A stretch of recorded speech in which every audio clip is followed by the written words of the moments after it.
Hello students. Let's continue our study of firewalls.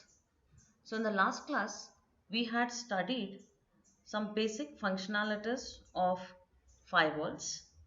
That is the access control, NAT. We had studied logging and authentication. And we'd also seen some of the policies and access control lists. And we had seen the different types of firewalls in the last class. So today let's continue our study and let us see the practical issues and the firewall configuration. So now we studied what are the different types of firewalls. Then where do we place these firewalls in an organization, and how the rules are defined for that has to be studied. So the security architecture of an organization includes firewalls, it includes proxy servers, VPN, terminators, intrusion detection and prevention system, everything. Then where do we place all this? So we should remember that the firewalls help isolate the network into multiple security zones, and each firewall in an organization enforces rules that controls the transfer of any packets between the two security zones or from the inside the organization to the outside organization. So there are at least three zones in the network: the internet, the region containing the publicly accessible servers, and the internal network. So in the organization also, all the servers are not available to public. So we have to check this. Now this is a diagram which shows the firewall placement.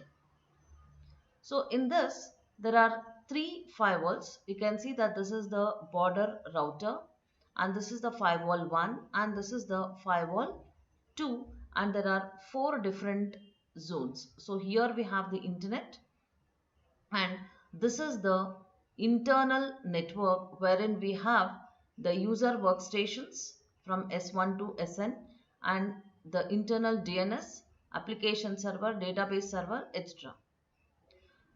Then here is the firewall 1 and here is the firewall 2, and this is called the screened subnet or the demilitarized zone, DMZ. This is DMZ 1 and this is DMZ 2. Now how these firewalls work together is what we have to understand. In this, we have the border router. So we have studied what border routers are in the previous class. So this has some filtering capacity. The border router has some filtering capacity, and this has, every packet that comes through this bordering router will have to pass through this firewall 1. So based on the rules defined, the packets are sent either to DMZ1 or to DMZ2. Now in DMZ1 we have the web server, email server and the DNS server. So since it has more than one server, this can be called as a screened subnet, or in general it's also called the demilitarized zone. Demilitarized zone is an area between two firewalls. That is, the zone between the firewall 1 and the firewall 2 is the real DMZ, and this is the DMZ2. Now, here the rules are defined in such a way that whatever packets that are trying to go out from this may all be sent out of this firewall, but for any queries from outside world, all the services are given either by DMZ1 or by DMZ2, and mostly no packets are allowed inside this firewall 2. Here we have the email server. So this email server performs all the services required for the request from outside the world. Then the web server in DMZ1 will give all the services required for the outside world, and DNS also, this will give all the services requested from the outside world. Then if any packet is trying to go from inside the network, say from the internal network, the packets the users are trying to send the mail, then those services are provided by the internal email server. Then if any mail comes from outside world to the internal server, then it has to pass through this email server, and this email server will send the information to the internal email server, then the control will come to this. And any services required by the internal servers are all provided by this internal proxy server. Then, how are the rules defined for this? So, this is what I just explained to you. This depicts 4-zone layout using 3 firewalls. The first one is a router with that's called the border router, and it has an access to the router interface with the internet, and we have the demilitarized zone 1 and 2. Now, how are the rules defined for these firewalls?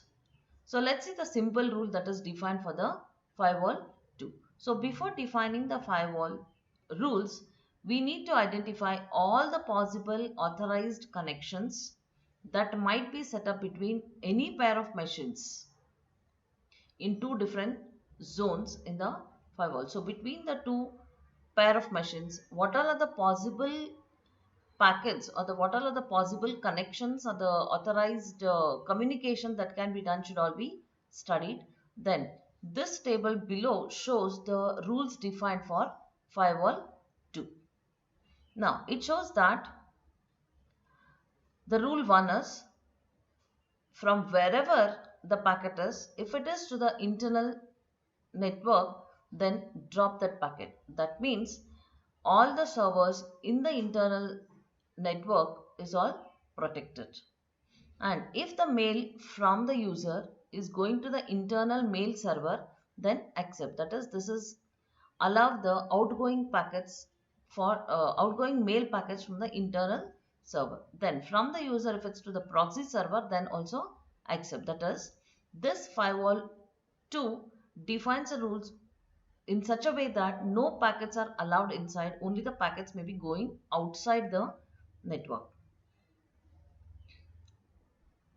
Then here is a firewall rule for the firewall 1 in our diagram. So you have to remember the diagram, or you have to refer to the diagram when you are trying to understand these firewall rules. So if from the network, from the internet, if any packets are coming to DMZ, drop those packets. Do not allow those packets. But from the internal server to the external server, accept. From the internet to the external server also, the packets are accepted. That is, the mails may go from the internal server to the external server. That is, allow the outgoing packets. And from the internet to the external mail server is accepted, not to the internal mail server. Remember that. Then from the internet to the web server, and from the internet to the DNS server.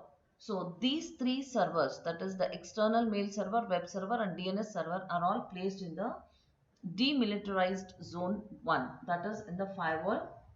It is placed in the demilitarized zone 1. So any packets coming from internet are all allowed to access these, immaterial of what protocol it is.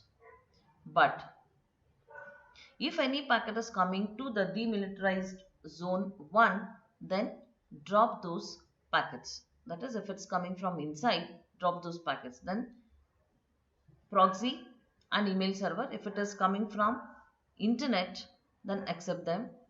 And the last rule says any other packet, drop them. So thus the rules have to be defined for every packet that may come to the firewall. So either it should be accepted or it should be dropped. So only when these firewall rules are defined, the the security can be provided for all the services in the network. And as we have studied in the previous class, defining these firewall rules in the proper order is very important. So this is about the firewalls in your syllabus. So here I have defined, that is I have typed all the rules defined, that is all the 9 rules that are defined in the firewall rule set. So study this and understand. Of course, this is your textbook and everything in the textbook I have covered in the slides. Okay, study well. Any doubts, you can definitely come back to us. Thank you.